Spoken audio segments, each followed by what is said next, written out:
I'm Roy Lee Lindsay with the North Carolina Pork Council, and I want everyone to remember, bacon makes everything better.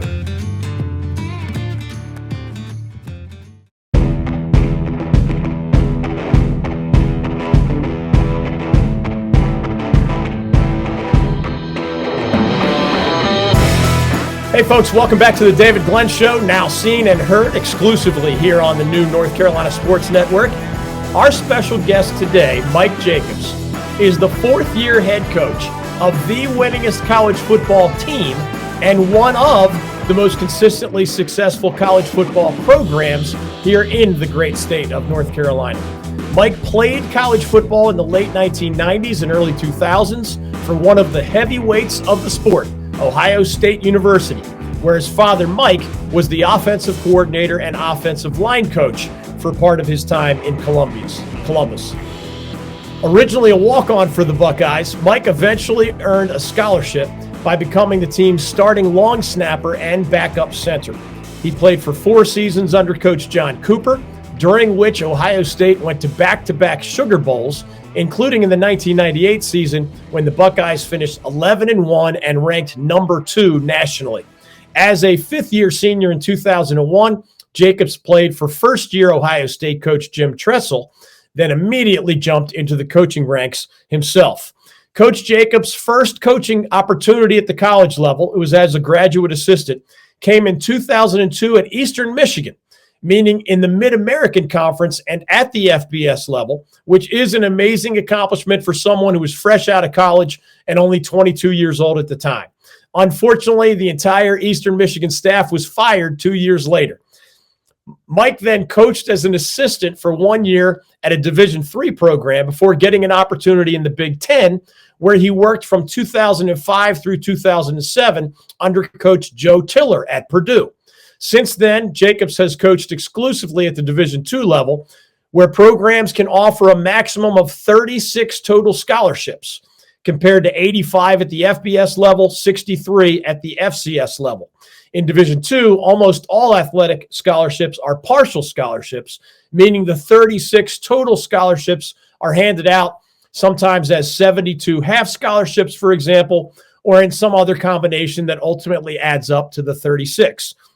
Still only 44 years old, Mike Jacobs already has led 2 different programs to the top tier of Division II football. Hired in 2016 at Notre Dame College, that is a private school in Coach Jacobs' home state of Ohio, not that university in South Bend, Indiana. He quickly turned the Falcons into a national contender. They went 13-1 and advanced to the D2 playoff semifinals in 2018, then finished 12-2 with a trip to the D2 quarterfinals in 2019. Those amazing results obviously caught the eye of Lenoir-Rhyne, a longtime Division II football power based here in Hickory, North Carolina. The Bears played in the D2 National Championship game as recently as 2013, when they were coached by Mike Houston, who's now the head coach at East Carolina. Previous Lenoir-Rhyne head coaches include well-known names such as Clarence Stasevich, who became the Bears' all-time winningest coach before taking the ECU job, Fred Goldsmith, who took the job in Hickory later in his career after some success at Rice and Duke at the FBS level, and most recently, Drew Cronick, who led the Bears to national top 10 finishes and D2 playoff quarterfinal trips in both 2018 and 2019 before leaving for the Mercer job in the Southern Conference at the FCS level. In his 4 seasons at Lenoir-Rhyne, our guest Mike Jacobs has had nothing but success. He's 31-8 overall and 24-5 in South Atlantic Conference play. And this year he broke through for his first South Atlantic Conference championship. Led by a powerful running game and one of the stingiest defenses in the entire nation, the Bears are 4th nationally in scoring defense at only 12 points per game. Lenoir-Rhyne is 12-1, already has posted 2 victories in this year's Division II playoffs, and is one of only 8 teams still standing in that national bracket.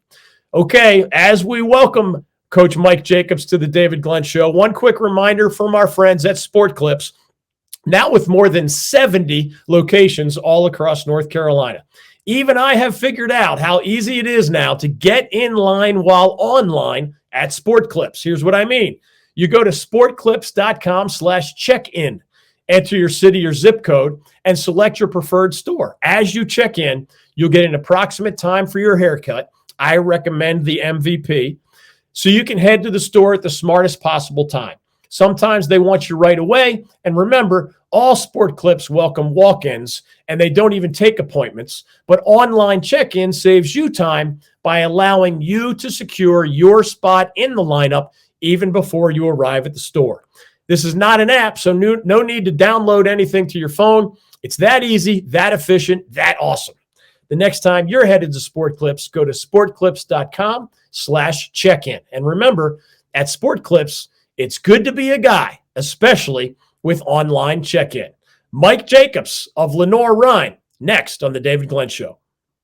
Hey folks, David Glenn, right here in Raleigh. One of my favorite restaurants for many years has been The Oak, Scratch Kitchen and Bourbon Bar. It's located on Lake Boone Trail, which happens to be a perfect location for a great meal and beverage if you're on your way to nearby Carter Finley Stadium or perhaps PNC Arena for a concert, Wolfpack or Hurricanes game, or other event. The menu is incredibly tasty and creative. The atmosphere is a lot of fun. The bourbon options are as high-end and varied as you'll find anywhere. The staff is super classy and first-rate, and I've just always loved the people, the food, and the overall vibe there. When I took Carolina Hurricanes owner Tom Dundon to lunch, yes, meaning the billionaire who owns the hockey team, I took him to The Oak. Seriously, it's that good. Learn more or make a reservation by visiting their website, theoakraleigh.com. That's theoakraleigh.com. Special thanks to Nick and Haley and their team for joining the family here at the David Glenn Show and the new North Carolina Sports Network.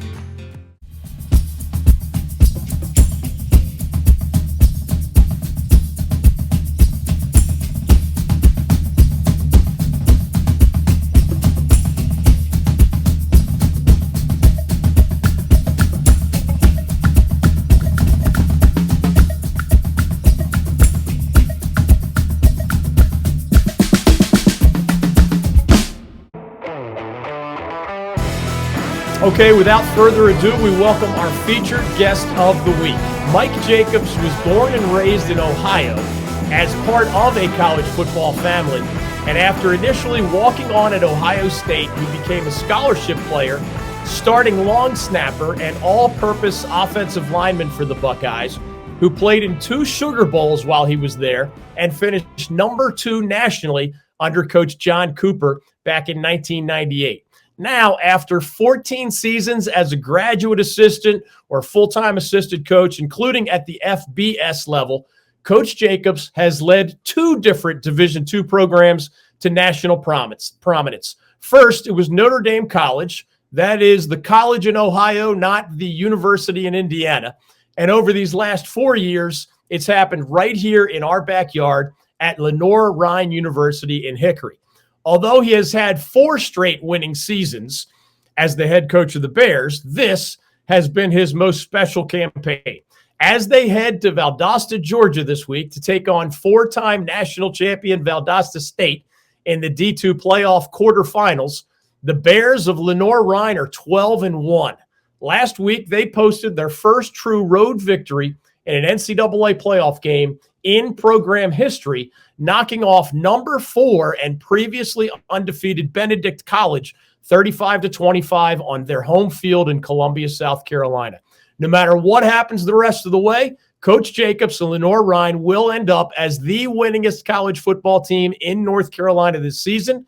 But of course, they would love to make a run at what would be their first ever national football title as an NCAA program. Coach Mike Jacobs, welcome to the David Glenn Show and the North Carolina Sports Network. How are you, Coach? I'm doing great, David. That was quite the intro. Thank you. Happy to help, man. Hey, when you are born and raised in a football crazy state like Ohio, I'm from Pennsylvania, so I know the deal, and you're the son of a college football coach, it seems easy for us as strangers to kind of connect the dots on how you became a coach yourself. But we are curious, when did you know you wanted to be not just involved in football, but a college football coach, and what pulled you in that direction? Yeah, I mean, really pretty early on in my life. My parents were split up. My folks were divorced, and my mom's from, the Maumee, Toledo, Ohio area. And so once once my parents split up, I would spend the summers with my dad in West Virginia. He was on Don Nehlen's staff for 15 years. And so, growing up around those players and, that was a time when coaches did stay places for quite a while. And so, I grew up, I still talked to a bunch of the kids that were coaches' kids at that time. So kind of early on, I knew I wanted to be around it. I saw the effect that my dad had, the relationship my dad had with his players and how close they were, and just how much they loved and cared about him and him in turn. And it was just always something that was really special to me. So pretty early on, that's what I knew I wanted to do, and try to set up my college career to really, set myself up to obtain a graduate assistant job and work my way up. It was very meaningful to me to make sure I didn't try to, ride my dad's coattails or the heels of nepotism at all. Obviously, it opened some doors for me, but really worked hard to try to carve this thing out on my own hard work. One more thing about Dad. It sounds like a cool father-son relationship for starters, but I had to wonder, as a son and as a father myself, when you're an Ohio State Buckeye, for much of that time, Dad is a prominent member of the coaching staff. And then later in your career, prior to Lenoir-Rhyne, of course, you and Dad were on the same college coaching staff. How does that father-son dynamic work? Because I can imagine it's mostly good, but you're in a locker room at Ohio State where, you're the son of the offensive coordinator. How did that go? It was good. I mean, one of the unique things about it is, they always tell you your dad's going to be harder on you, and he was. But, earning the respect of your teammates, making sure they knew, I wasn't the mole, right? Like in the locker room, like the things that are the brotherhood in the locker room weren't going directly back to my father. So, learning to navigate that. But I had a tremendous experience there, and, really, the recruitment aspect's so different than it was back then. And I looked at avenues because my dad was a coach. He told me not to look down on anything. And I looked at Division III schools. I looked at, MAC level schools. I looked at FCS schools. And, at the end of the day, having the opportunity to play for my dad was something that was really important to me at a place like Ohio State. And, he was my position coach for 3 of my 5 years there before he was let go by John Cooper. And, that stuff happens in the business at that level. I chose to stick it out. The transfer portal really wasn't a thing back then. And so, I had already established myself there and my life and my friends and stuck it out. And, then my dad had gotten out of football for a while. He had a serious illness and ended up passing away relatively young at 61. But he had been out of football for a while, gotten back into it at the JUCO level and out in Arizona, and was kind of really he thought that was going to be his retirement job out there in the warmth, right? And then I was working for John Luckhart at California University of Pennsylvania at the time, and we had an opening for an offensive coordinator, and Luck had known my dad over the years, and so it ended up working out where not only did I get to play for him for 3 years, we also got to coach together for a season, which was really, really special because he passed shortly thereafter.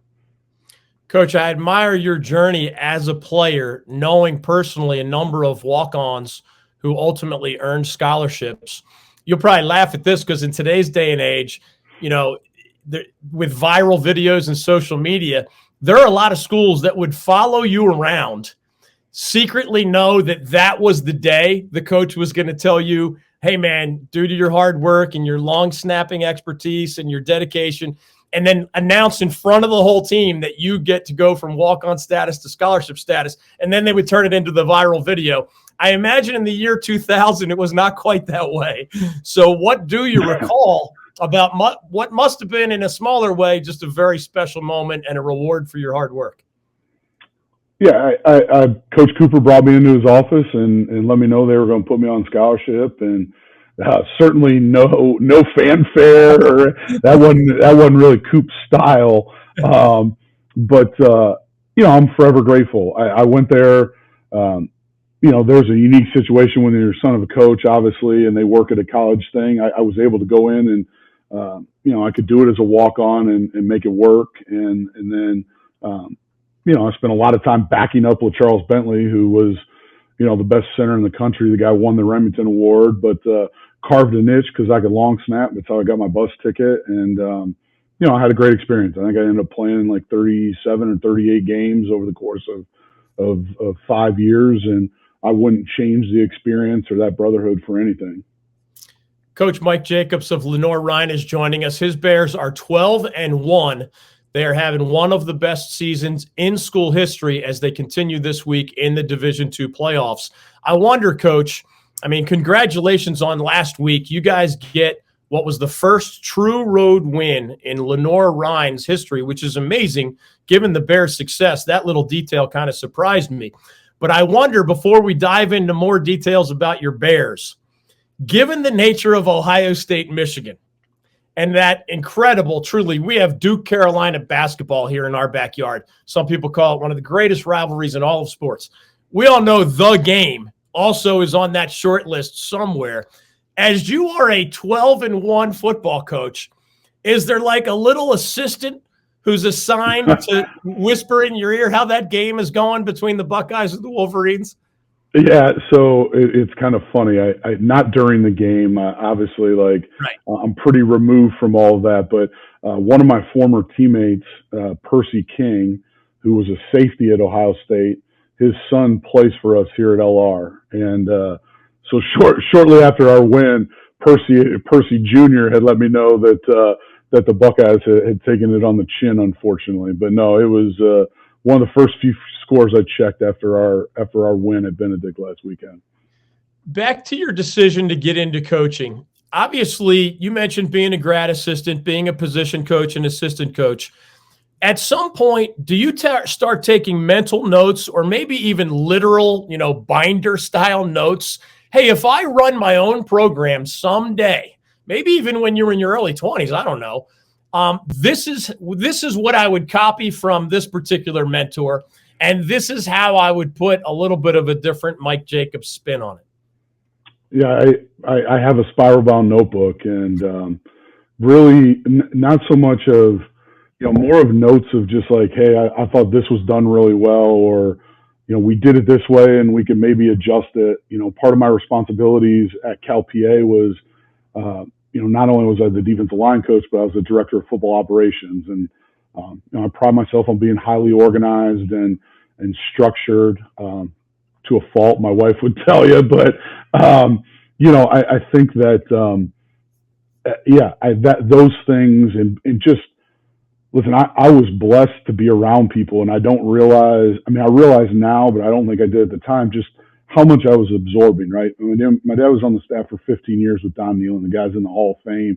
They just put him in the Ring of Honor. And, he had a huge impact on my dad. He had a huge impact on how he ran his program.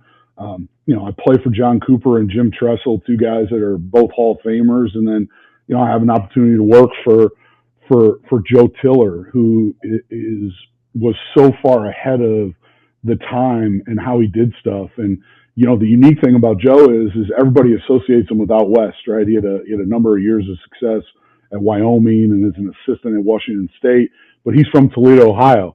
So, Joe and I shared a hometown and, got to talk about the restaurants and her family and the things we did growing up. But he was a Rogers High grad. And so being around such strong leaders and seeing it done so consistently and what I would consider the right way, where there is a work-life balance and the families are involved. That was something I always really appreciated about Coach Nealon is, when I was there with my dad, I was all over that facility. If he was upset with me, he never told me, you know what I mean? But I was in every nook and cranny of that building when I was a little kid. And I'm forever grateful for that time around the players, around my dad. And, I've really tried to mimic that as a head coach, as I've become a head coach, and what, the sense that I try to create with my own staff and their families. Lenoir-Rhyne coach Mike Jacobs is with us. He is in year 4 with the Bears, and it is his best year. 12-1, and of course, still going in the Division II playoffs. The Bears head to Valdosta State on Saturday in what you could call the Elite Eight, to steal a basketball phrase, of the Division II playoffs. Coach, I've been at this a long time, so I know a lot of athletic directors. And one thing they look for is, hey, if you're really good at any school in year 3 and 4, and that's better than year 1 and 2, you're going to be a hot commodity. And that's exactly what you've done here at Lenoir-Rhyne, and it's exactly what you did when you were at Notre Dame College, which again remind people, that's the college in Ohio, not the university in South Bend, Indiana. Yeah. I wonder, I don't know a lot about Notre Dame College and its history. I don't know any pluses or minuses, but I wonder, trying to put myself in your shoes, lifelong Ohioan, even though you had moved around a little bit, you're coaching in your home state.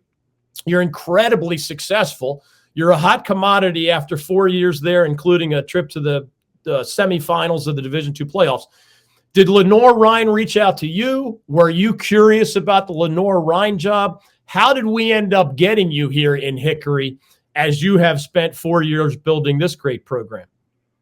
Yeah, if you ask my wife, she thought we were doomed to be on a tour of the Rust Belt, right? We had been in the Detroit, Michigan area. We had been in Pittsburgh. We were in Cleveland.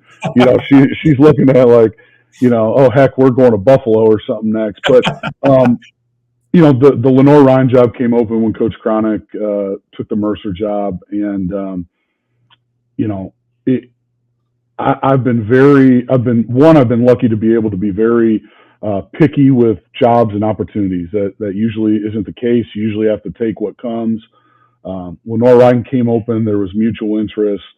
And I think the biggest draw from me because that team that we had in 2018 at Notre Dame College, of the 58 guys on the travel roster that went to the Final Four that year, I think we had 37 freshmen or sophomores. So it was a loaded team, and we had a bunch coming back. But I felt that we were right at the ceiling of maybe where that program, from just the support and the university structure, can maybe go at the time.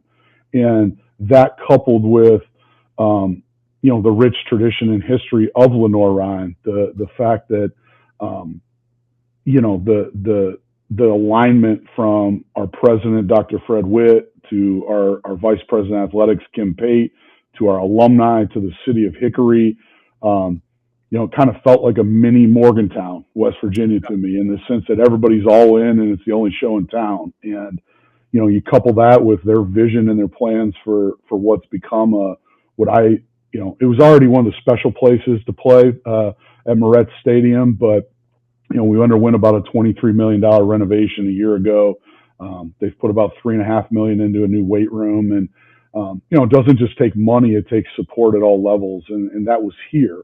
And certainly, the quality of life in a little smaller town was something that was attractive to my family and I. And it's been nothing short of fantastic for us.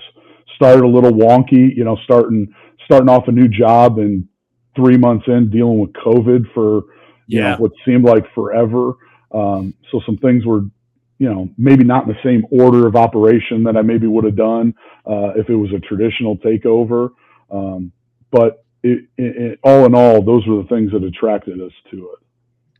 Most college football fans, Coach, are most familiar with the rules and kind of the inner workings of FBS level football. 85 scholarships, lots of other amenities, and nowadays you have name, image, likeness opportunities and other things. How would you describe what is different about building a Division II football program like yours at Lenoir-Rhyne? And what do you summarize as the keys to success at that level specifically? Yeah, so the greatest difference from the financial, you mentioned it, Division I's are 85 athletic scholarships, and in football at that level, you're all or nothing. The FCS level is 63. If you're fully funded at Division II, you're 36. So really, the management of what we do is much more similar to what the NFL salary cap structure is, right? Yeah. So I have a pool of money where not all my players are on scholarship, or they're not on the same scholarship. There's varying levels. So, you have to place a premium on certain positions. We're not much different than the NFL. You have to have a quarterback, an elite quarterback, to win games, and maybe two of them, which I think we do here. And so you got to prioritize offensive linemen, defensive tackles, and corners because the way the game's gone. And so, managing those that way. And I think the unique thing about Division II is it's a little more true to the form, right? Like, we'll have guys that come in on partial scholarships. And I think the great thing is like they're not on all of it. So there's always an incentive to be playing better, to be doing more on and off the field and in the classroom. And, that's one of the unique things. And then the other thing is just the size of the roster. We carry about 140 kids here. Most of the schools in our conference are somewhere between, 120 and even 200 people, I've heard. And wow. So the management of that amount, that volume, to make sure that each kid feels like they're having a good experience, to make sure that you're developing them. And then I think that's the critical part is, at the end of the day, the transfer portal is great, and we'll utilize it more and more each year as we have to, whether it's to plug holes or to gain an advantage. But at the end of the day, you still have to teach. That is the lost art in all of this. You have to identify talent, you have to project body types, and you have to be able to develop those guys in the weight room and on the field. And I think, our staff, both at Notre Dame College and then here at LR, I think that's something that we've done a great job at. And, you see it with the number of players and freshman of the year, getting guys ready early to play and have an impact has been something that we've done a really nice job with. Lenoir-Rhyne coach Mike Jacobs is joining us on the David Glenn Show. If viewers and listeners get a chance, check out our website, ncsportsnetwork.com. We've written quite a bit about the Bears there this season.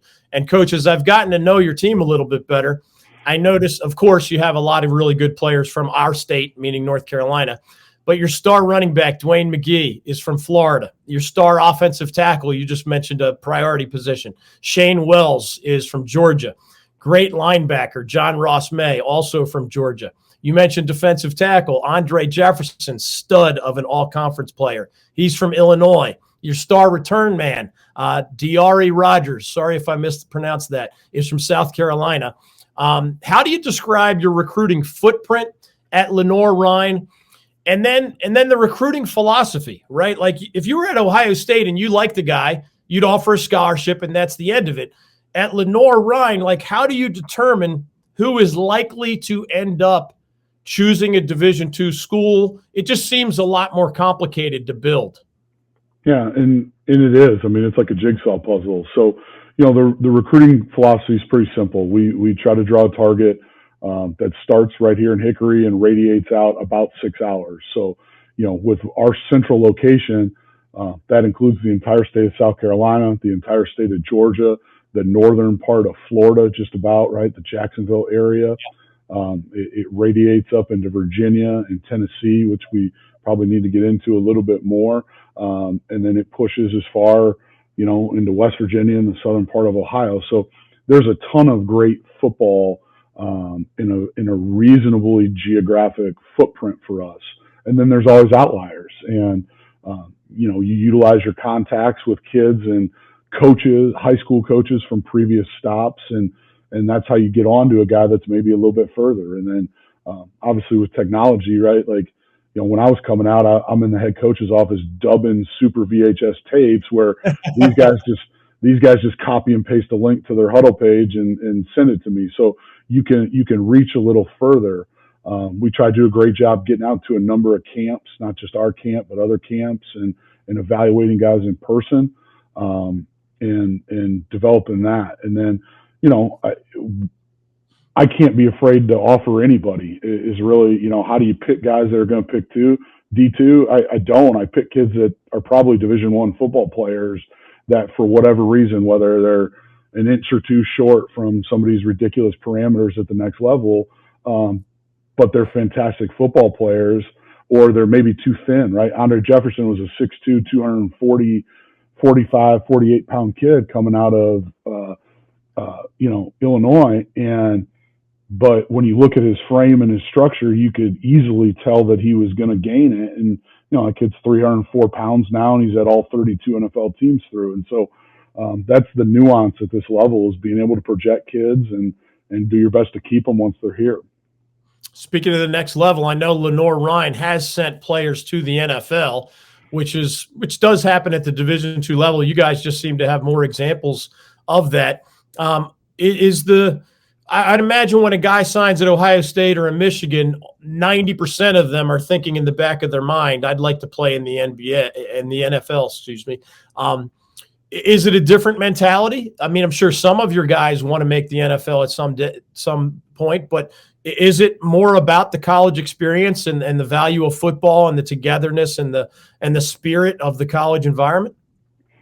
I think all those kids have those dreams, and we're fortunate. We've had 3 players in the last few years, 2 get drafted, and then Jason Poe, who's an LR graduate that finished his career at Mercer because of COVID, is with the Jets right now. And so, I think our kids look at it, and what they can look at is we kind of offer the best of both worlds, right? Like we have Division I facilities, we have a Division I strength program, we have a Division I nutrition bar in terms of resources.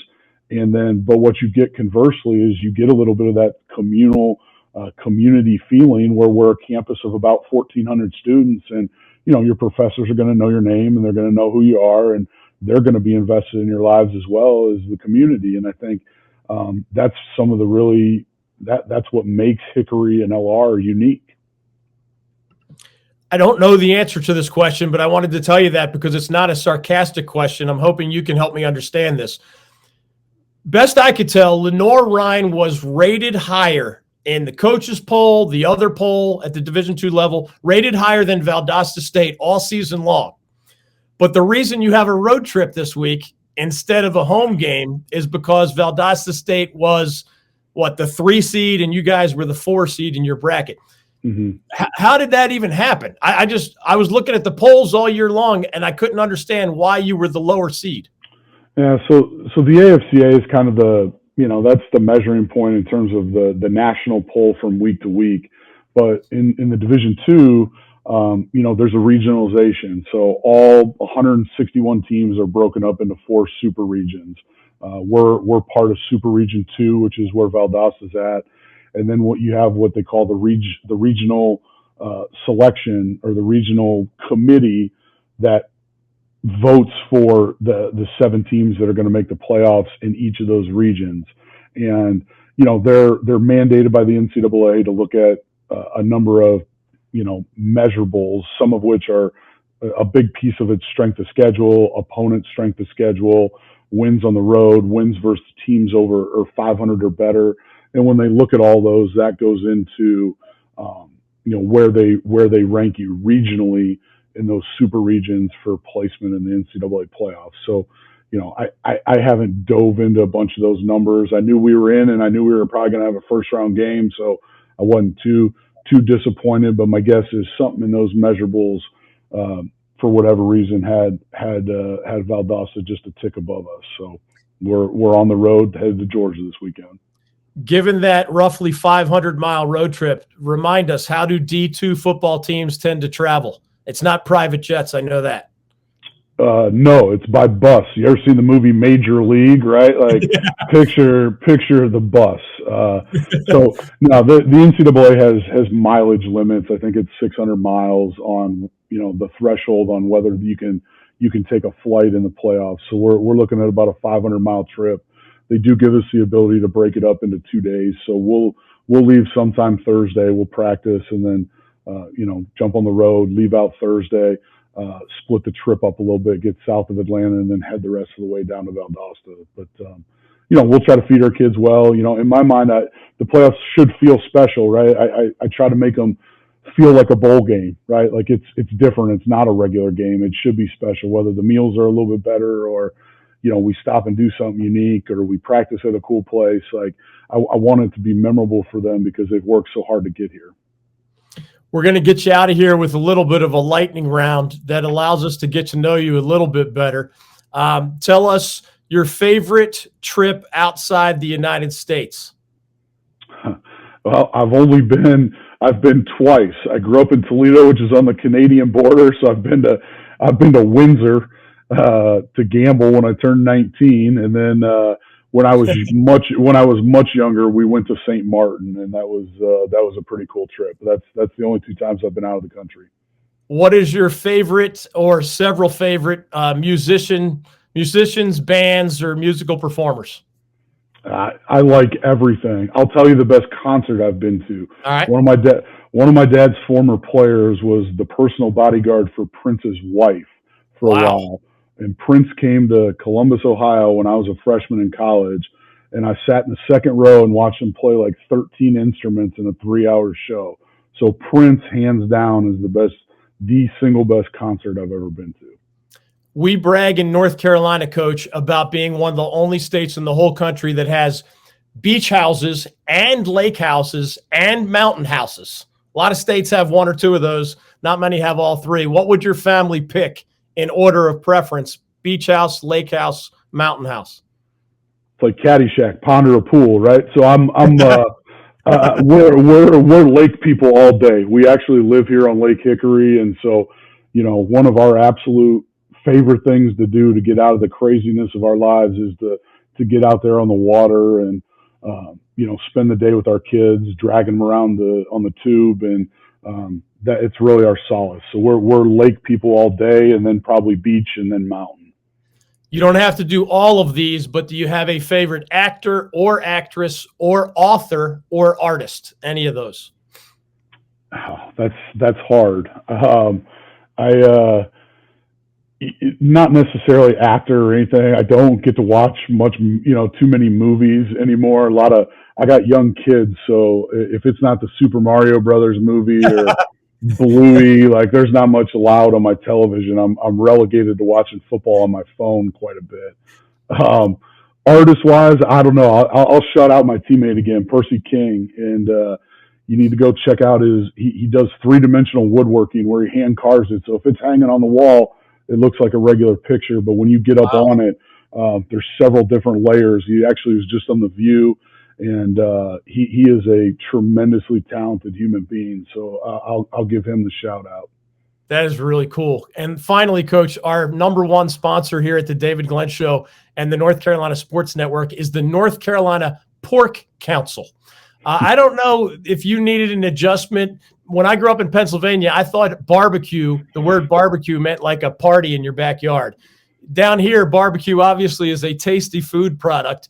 Do you have a preference between Eastern-style barbecue, Western-style barbecue, bacon, or any, pork shoulder or any other pork product? Yeah, all of the above. I said in my press conference when I got hired here, they could tell by the size of my suit jacket that I'm not picky. I suppose my preference would be the vinegar, the hot vinegar base. There's more of my preference on that, but really that on anything smoked in the smoker, I'm good with. That's good stuff. Coach Mike Jacobs of Lenoir-Rhyne, congratulations no matter what happens the rest of the way. This has been a joyride for those of us watching from afar. So I imagine it has been incredible for those in and around the Hickory area and the rest of your student body and your fan base. Thanks for bringing us the thrills, and good luck at Valdosta State. We appreciate your time on the David Glenn Show. Thanks, David. Today was awesome. I appreciate you. Had a lot of fun. Right back at you. That's Coach Mike Jacobs. Root for the Bears as they head to Valdosta, Georgia to take on Valdosta State on Saturday. We'll be back right after this on the David Glenn Show. Hey folks, David Glenn here for Organize for Success. I am a better person and a more effective business owner for having known and learned from Emily Parks over many years now.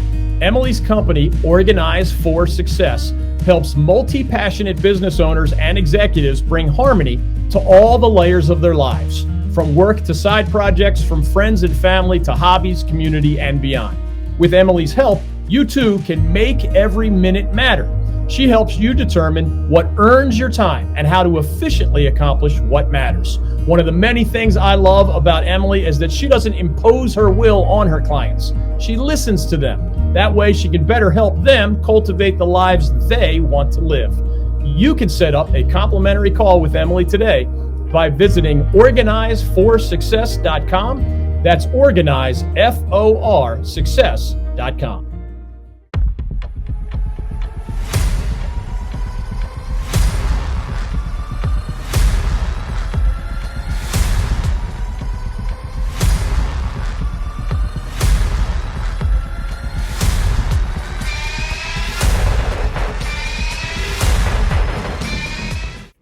Okay, that'll do it for today's edition of the program. One last thing, our weekly reminder, please subscribe to our official YouTube channel, Instagram, and Twitter accounts here at the North Carolina Sports Network. Remember, our social media handle is at the NC Sports Net, at THENC Sports NET.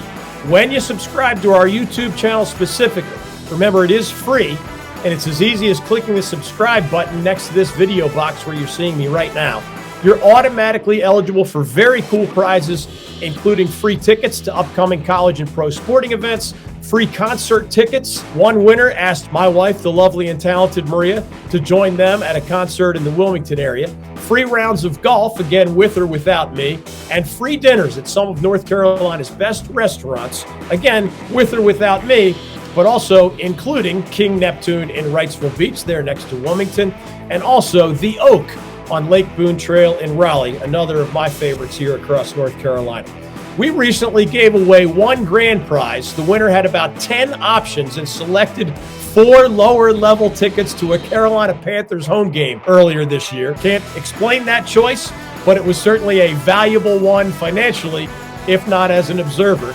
About a dozen smaller prizes also were given away, so please remember that we're going to randomly select more winners, again, when we hit 1,000 subscribers here on our YouTube channel. That threshold is almost here, so please subscribe today if you haven't done so already. And remember, whether you were subscriber number 1 or your number 999, you remain eligible for all of these prizes, large and small, that we will give out in the coming weeks and months. The David Glenn Show is an exclusive production of the North Carolina Sports Network. Executive producer, Mike Waddell. The founding partner of NCSN is the North Carolina Pork Council. Goodbye, everybody. Thanks for spending some time with us today on the David Glenn Show. We look forward to seeing you again, maybe even at the ACC football championship game this weekend in Charlotte, with Louisville taking on Florida State. We look forward to seeing you next time right here on the North Carolina Sports Network.